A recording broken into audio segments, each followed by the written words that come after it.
A gunman who killed at least 8 people and injured several others at a Texas shopping center was a 33-year-old suspected neo-Nazi sympathizer, police have said.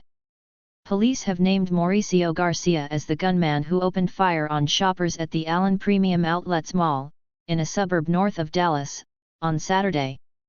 Garcia, who was shot dead by a police officer who happened to be at the scene, was armed with an AR-15 style assault weapon, according to President Joe Biden. He was also wearing a tactical vest and was equipped with a handgun during the shooting, police added.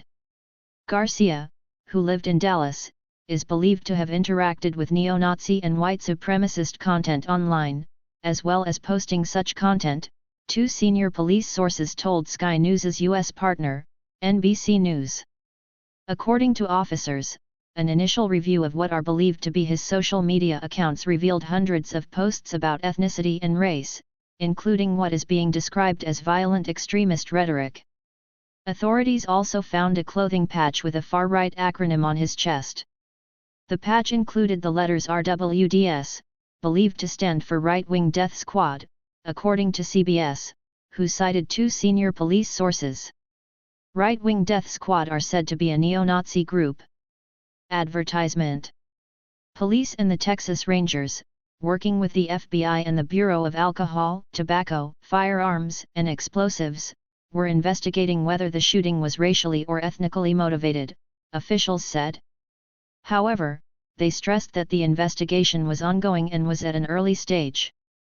Detectives are also said to have interviewed Garcia's relatives and friends about his ideological beliefs. According to reports, Garcia lived with his parents in an area of northeast Dallas. He is also reported to have worked as a security guard. A neighbor, who asked to be identified only as Julie, told NBC she would see Garcia going to and coming home from work every day like clockwork. He tried to acknowledge us but seemed a little off, Julie said. He wasn't somebody you could carry a conversation with. She said she was stunned when she learned the suspect's identity. You could have knocked me over with a feather when I found out, she said. Another neighbor, Gilda Bailey, said 3 police squad cars were parked outside his house when she got home.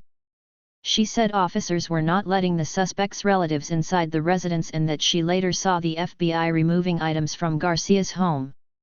Saturday's shooting is the 2nd deadliest mass shooting in the U.S. this year and the 2nd in Texas in a little over a week. Following the shooting, President Joe Biden renewed calls for a ban on assault weapons and high-capacity magazines, as well as to enact universal background checks and end immunity for gun manufacturers. Such an attack is too shocking to be so familiar. And yet, American communities have suffered roughly 200 mass shootings already this year, according to leading counts, said Biden, who ordered flags to be lowered to half-mast. There is little chance that the Republican-controlled House or the narrowly Democratic Senate would pass such legislation, despite polls showing most Americans support background checks. There have been at least 199 mass shootings in the U.S. so far in 2023, the most at this point of the year since at least 2016, according to the Gun Violence Archive.